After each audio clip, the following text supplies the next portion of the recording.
नमस्ते बच्चों। आज हम प्रश्न नंबर 5.2 के चौथा और पांचवा सम देखेंगे, मतलब वो प्रश्न हल करेंगे। यहाँ पर प्रश्न नंबर 5.2 का चौथा प्रश्न ये है, सिद्ध कीजिए कि समांतर चतुर्भुज के चारों कोणों के समद्विभाजक से बना चतुर्भुज आयत होता है। ये चतुर्भुज ABCD एक समांतर चतुर्भुज है। यहाँ पर उसके चारों कोणों के कोण समद्विभाजक खींचे गए हैं। जैसे कोण ADC का कोण समद्विभाजक किरण DP है, कोण DAB के कोण समद्विभाजक कोण AS है, किरण AS है, कोण DCB की कोण समद्विभाजक किरण CP है और कोण ABC की कोण समद्विभाजक किरण BI है। अब इन चारों कोण समद्विभाजक से जो चतुर्भुज बनता है PQRS, हमें इसे सिद्ध करना है कि वह समकोण समकोण है, चारों कोण समकोण है और वह चतुर्भुज आयत होता है। तो सबसे पहले हम दत्त लिख लेते हैं। दत्त आकृति के आधार पर और कथन में जो दिया गया है उसके आधार पर लिखते हैं। चतुर्भुज ABCD एक समांतर चतुर्भुज है। चतुर्भुज ABCD के चारों कोणों के समद्विभाजकों के प्रतिच्छेदन से चतुर्भुज PQRS बना हुआ है। ये चतुर्भुज PQRS चतुर्भुज के चारों चतुर्भुज ABCD के चारों कोणों के समद्विभाजक के प्रतिच्छेदन से बना हुआ है और हमें सिद्ध करना है कि चतुर्भुज PQRS एक समांतर चतुर्भुज है। चतुर्भुज PQRS एक क्या है? चतुर्भुज PQRS एक आयत है। तो सबसे पहले हम शुरू करते हैं समान जो हमें दत्त में दिया है। क्योंकि चतुर्भुज ABCD एक समांतर चतुर्भुज है, एक समांतर चतुर्भुज है।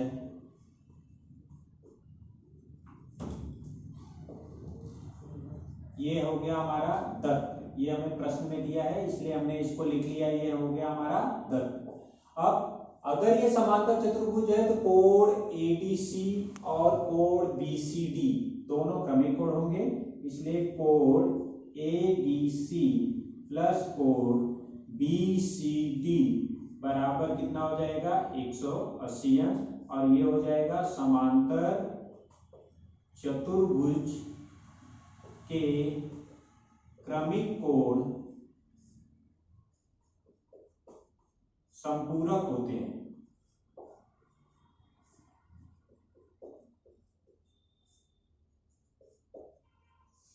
समांतर चतुर्भुज के क्रमिक कोण संपूरक होते हैं। अब इसमें दोनों पक्षों में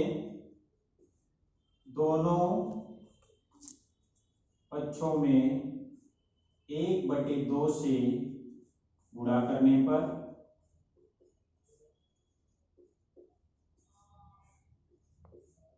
अब हमें क्या मिलता है? 1/2 कोण ADC प्लस 1/2 कोण BCD बराबर 1/2 कोण का माप जो दिया है 180 अंश। अब इसको अगर हल कर लेते हैं तो हमें क्या मिल जाता है? 1/2 कोण ADC प्लस 1/2 कोण BCD बराबर 90 अंश। ये कथन नंबर 1 हो गया हमारा। अब हमें ये पता है कि ADC अगर हम देखते हैं तो ADC अगर देख रहे हैं ध्यान से तो ADC यहां पर चाहिए तो उसकी आकृति में बना देता हूं। जैसे ये कोण हमारा ADC है, ये ADC और ये उसकी कोण समद्विभाजक है यहाँ पर P। तो इस तरीके से हम क्या लिख सकते हैं कि 1/2 ADC आधा है, मतलब PDC आधा किसका है? ADC का, इसलिए कोण PDC। ये कथन नंबर 2 यहाँ पे लिखेंगे। रेख या किरण DP यह कोण ADC की समद्विभाजक है।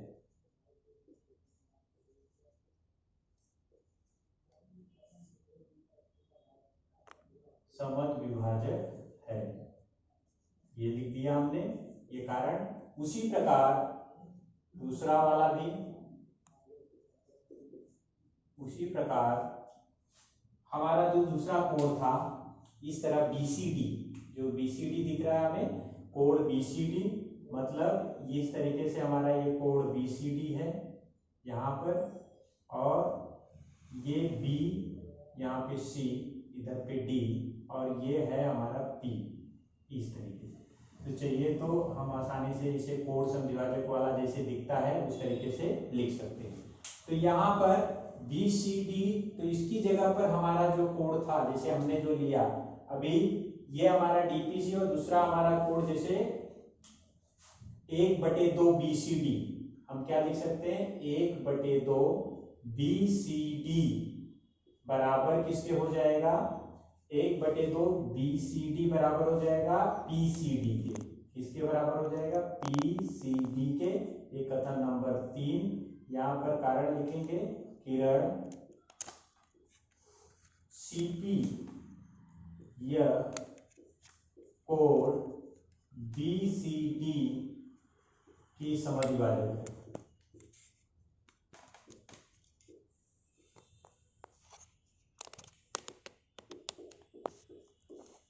इसकी समद्विभाजक है।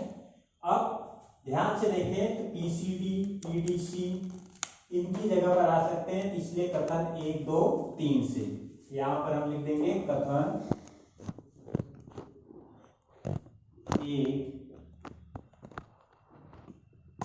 2 तथा कथन 3 से हमें क्या मिल जाएगा, कोण PDC प्लस कोण PCD बराबर मिल गया 90 अंश। ये कथन नंबर 4, हमें 4 मिल गया। अब हम ये त्रिभुज देखेंगे, त्रिभुज PDC में, त्रिभुज PDC में, तो यहाँ पे लिखेंगे अब त्रिभुज PDC में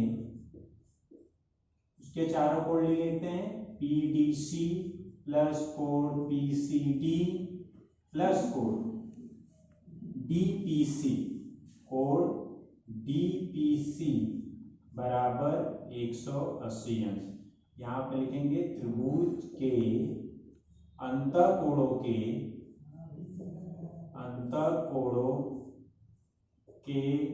मापों का योग, त्रिभुज के अंतःकोणों के मापों का योग।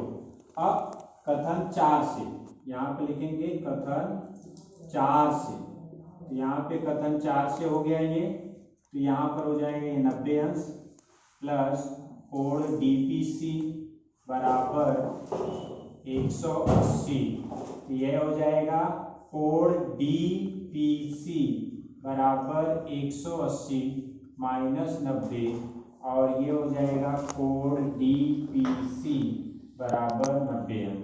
ये कथन नंबर 5 हो गया हमारा। अब DPC हमें 5 मिल गया, तो DPC को हम लिख सकते हैं कोण, कथन 5 से DPC को क्या लिख सकते हैं हम लोग, कोण DPC को लिख सकते हैं हम कोण SPQ, क्योंकि D dash H dash P है, और आसानी से DPC को हम लोग लिख सकते हैं SPQ, D dash H dash P और P dash Q dash C है, इसलिए यहाँ पर हमने लिखा इसको SPQ बराबर 90 अंश। कारण दे देते हैं हम, कारण क्या था हमारा इसके लिए कि D dash H dash P, यहाँ पे लिखेंगे D dash H dash P, दूसरा P dash Q dash C, यहाँ पर P dash Q dash C, ये इसके कारण थे, ये हमने लिख लिए, और ये आ गया हमारा कथन नंबर 6। अब SPQ हमारा ये मिल गया, उसी प्रकार हम सिद्ध कर सकते हैं SRQ बराबर 90। उसी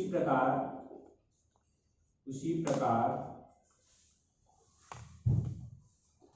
हम सिद्ध कर सकते हैं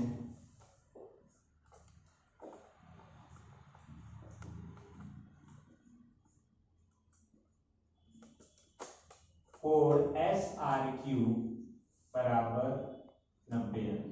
ये कथन नंबर 7 हो गया। अब यहां पर अगर हम ध्यान से देखें तो हम क्या कर सकते हैं कि ये जो दोनों कोणों से बना हुआ ये वाला त्रिभुज है, जैसे त्रिभुज ASD, त्रिभुज ASD और त्रिभुज ASD है, और दूसरा वाला त्रिभुज जैसे हमें लेना है वो त्रिभुज जैसे हमारा ASD था, और दूसरा वाला त्रिभुज हम ले लेते हैं BQC। त्रिभुज ASD और त्रिभुज BQC में अगर त्रिभुज ASD और त्रिभुज BQC में हम देखते हैं तो हमें क्या मिलता है, त्रिभुज ASD और BQC में, तो यहां पर उसी प्रकार हम लिख लेंगे, उसी प्रकार हम सिद्ध कर सकते हैं, जैसे ये हमने किया उसी प्रकार इन दोनों कोणों को भी सिद्ध कर सकते हैं।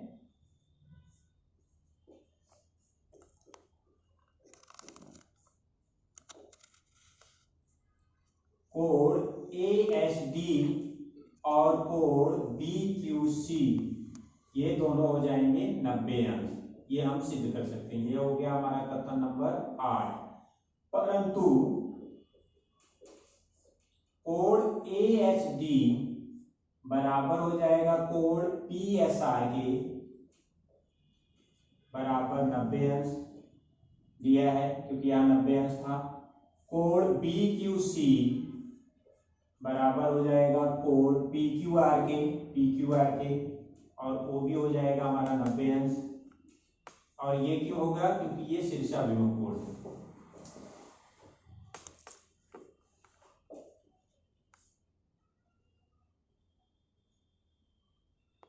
ये शीर्षाभिमुख कोण हो गया। अब यहां पर ये दे देते हैं कथन नंबर 9। अब चतुर्भुज PQRS में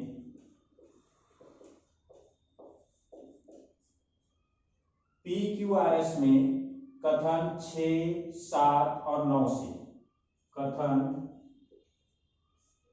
6, 7 तथा कथन 9 से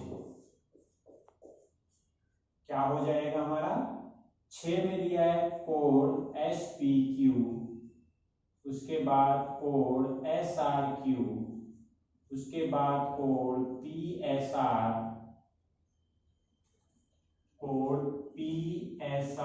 उसके बाद कोण PQR बराबर किसके है, ये 90 अंश के। ये बराबर हो गया हमारा 90 अंश। इसलिए चतुर्भुज PQRS एक आयत है। जिस चतुर्भुज के प्रत्येक कोण का माप 90 अंश हो वह चतुर्भुज आयत होता है। इस तरीके से हमने चौथे प्रश्न में सिद्ध किया कि समांतर चतुर्भुज के चारों कोणों के समद्विभाजकों से बना चतुर्भुज आयत होता है। अब पांचवा प्रश्न हम देखते हैं। पांचवें प्रश्न में दिया है, दी गई आकृति में समांतर चतुर्भुज ABCD की भुजाओं पर बिंदु PQRS इस प्रकार है कि AP बराबर BQ,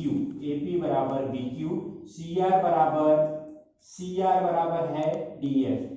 तो सिद्ध कीजिए कि चतुर्भुज PQRS एक समांतर चतुर्भुज है। तो यहाँ पर चतुर्भुज ABCD ये दिया है, और ये भुजाओं पर, इनकी भुजाओं पर बिंदु PQRS है, उससे चतुर्भुज PQRS बना हुआ है, जिसमें AP बराबर BQ के और CR बराबर DS के दिया है। और हमें सिद्ध करना है कि चतुर्भुज PQRS एक समांतर चतुर्भुज है।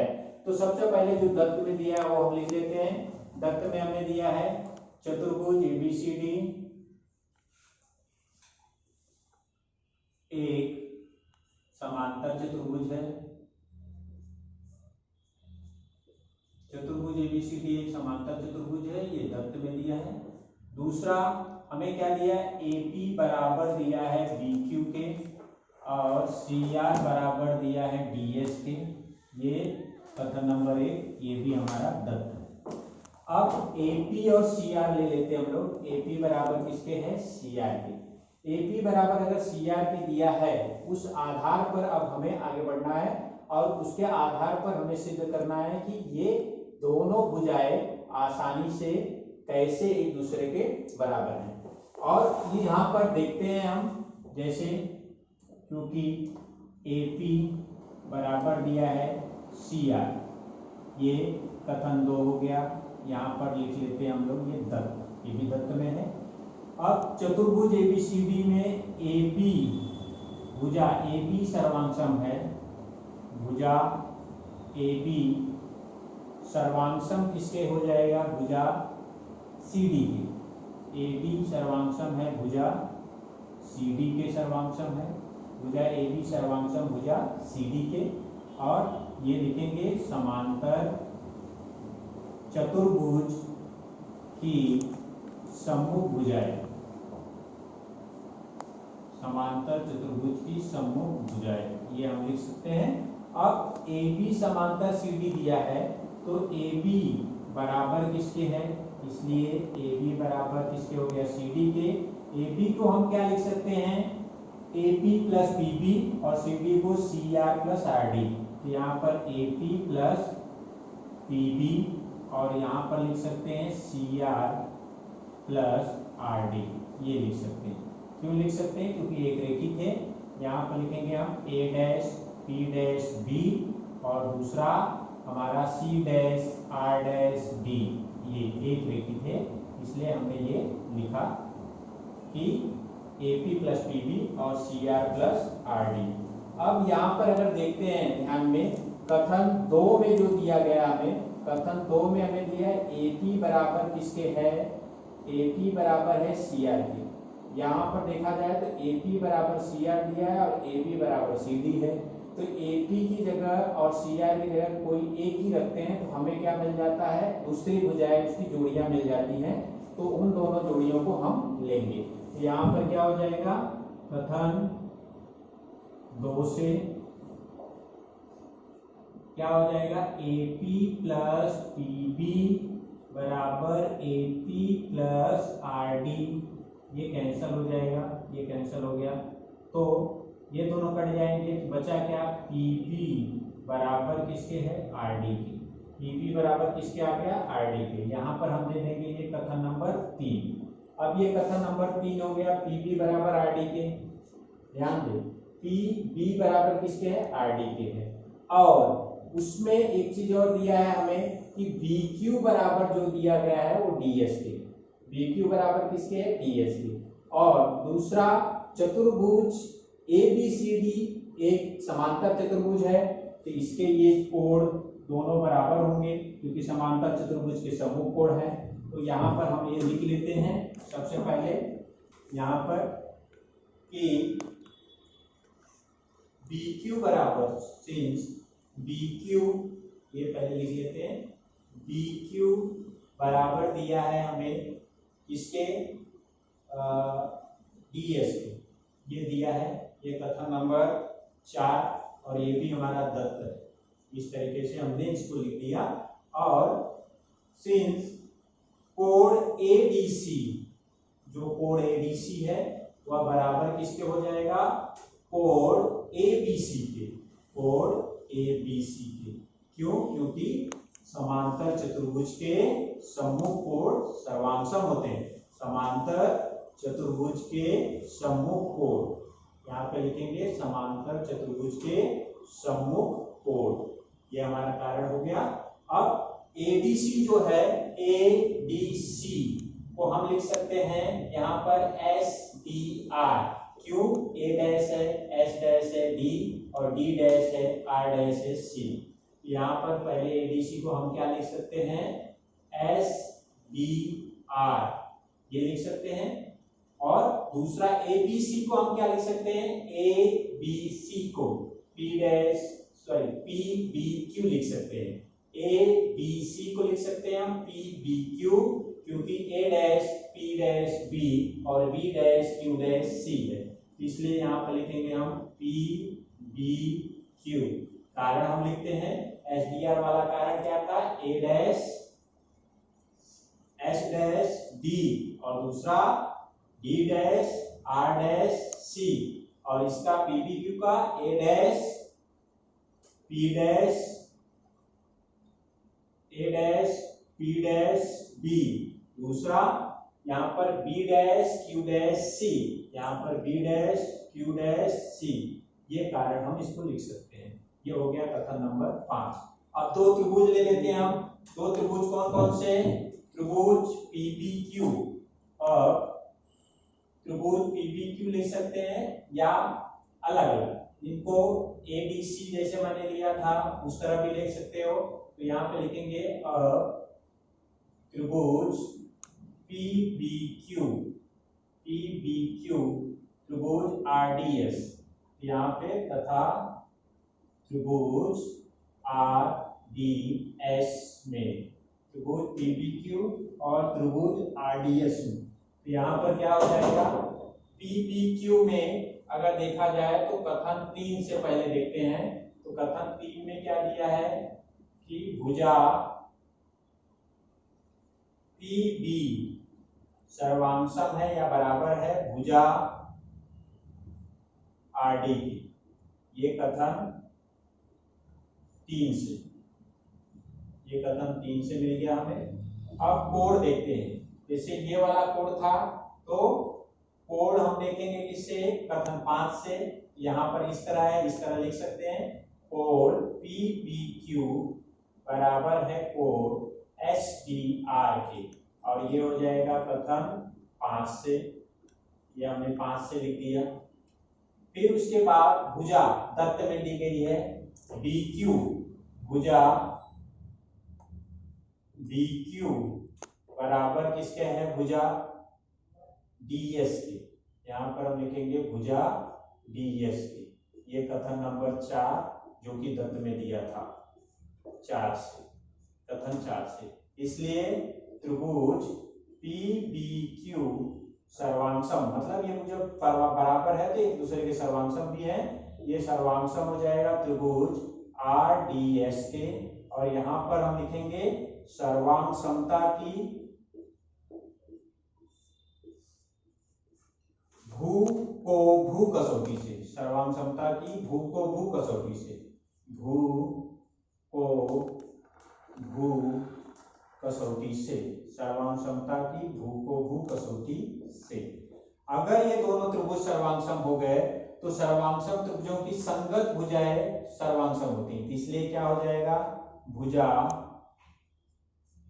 SR सर्वांशम हो जाएगी, सॉरी भुजा PQ, भुजा PQ सर्वांशम हो जाएगी भुजा SR की। यहां पर हम लिखेंगे सर्वांशम त्रिभुजों की संगत भुजाएं, सर्वांशम त्रिभुजों की संगत भुजाएं, ये हमने लिख दिया। अब इसका मतलब ये हो गया, ये हमारा ये सर्वांशम हो गए, तो इसका मतलब PQ बराबर किसके है, SR की। तो ये हम लिख सकते हैं, या तो इसको दे देते हैं, ये कथन नंबर हमारा हो जाएगा ये 6, ये हो गया। उसी प्रकार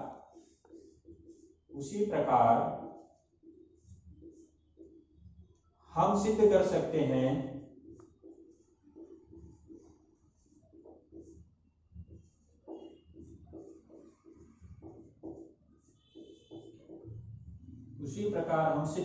हैं कि अभी जैसे हमने PBQ लिया उसी तरीके से हम सिद्ध कर सकते हैं कि त्रिभुज ASP,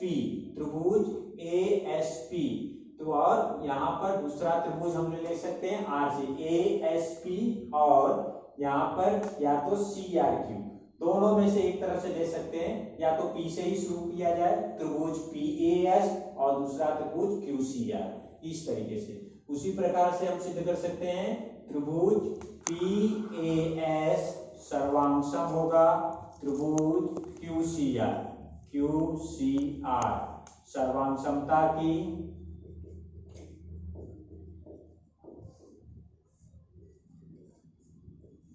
भू को भू कसौटी से, सर्वांग समता की भू को भू कसौटी से, ये सर्वांग सम हो जाएगा।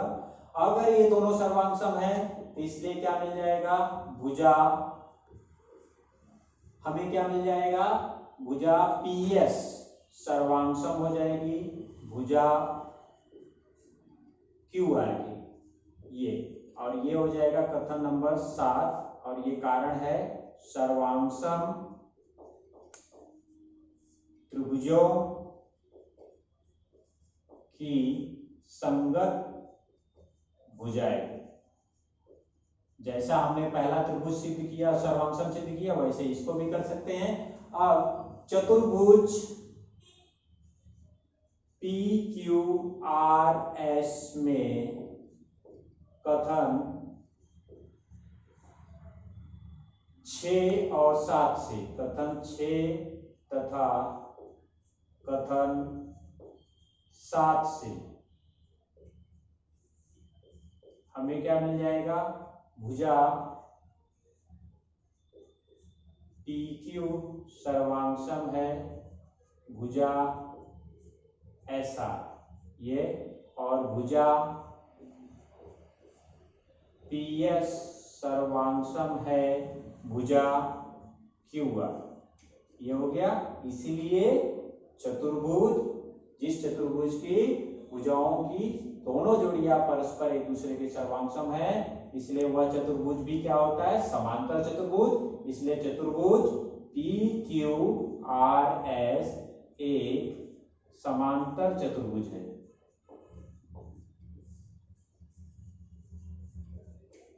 इस तरीके से हमने प्रश्न 5.2 के चौथे प्रश्न और 5वें प्रश्न को हल किया।